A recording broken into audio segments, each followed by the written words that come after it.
Hey, party people, this is Charlie Gilkey, and today we're going to talk about accessibility when it comes to how much information is out there. So, what we have to think about is that, people are really overwhelmed by all the information that's out there in the world. Let me change my screen. There we go. I was thinking about this yesterday because I was going through and calling some of my Twitter list and keeping up with my clients, and I was like, wow, there are a lot of people to keep up with. And I'm someone who's been doing this for years. I'm someone who has the tools and knows how to use them and all type of stuff. And so I started thinking, what about all those people who are new? Or what about all those people who don't have time to figure out social media and time to figure out the smartest ways to keep up with people? They've got to be really overwhelmed. And here's the reality. So much of our audience is made up of exactly those people. Like you've got probably 10-15% of the people who are all connected and all on Twitter and social media and Facebook and all over the place. But you've got this big middle. And I'm going to have to credit Janet Goldstein with the idea of the big middle because I just had a great call with her. And we were talking about this middle mass of people. She's like, it's the big middle. You're right, Janet. It's the big middle. The big middle of people who aren't glued into everything, who aren't keeping up with everything, who just don't have time. And so we always, as content producers and as people out there on the web and people just, really pushing forward great ideas, we do need to think about what it's like to jump into the fire hose of information.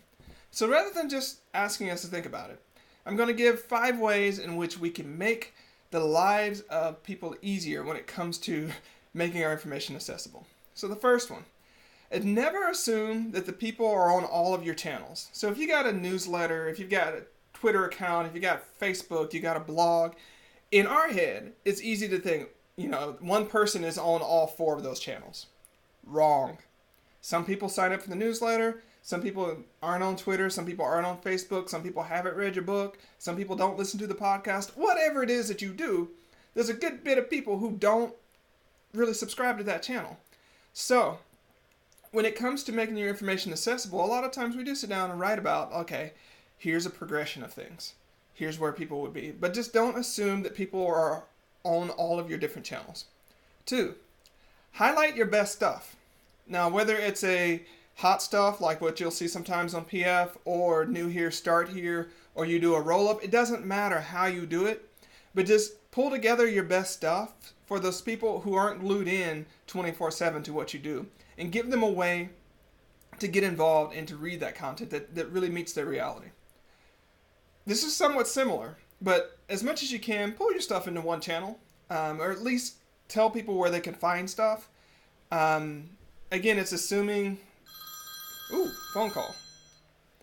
It's assuming that, when you have people on one channel, give them a way into your primary channel. So, for instance, at Productive Flourishing, the blog itself is one of our central hubs. If we do something, it's going to end up there, or at least we try to. I'm got a big fail well here, so I'm going to own that. But it's one of those things we need to work about. If you go give a talk, for instance, I gave a presentation at SobCon a few weeks ago.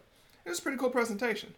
Only people at SobCon know about it, right? There's no reason why I can't pull that over the PF except for just time. So I'm going to jump up on that. But try to pull your stuff into one channel, so that people, at least if they're not subscribed to all the 80 million different things that you're doing, that they could find one place where they know they'll have your best stuff. Give people summaries. Seriously.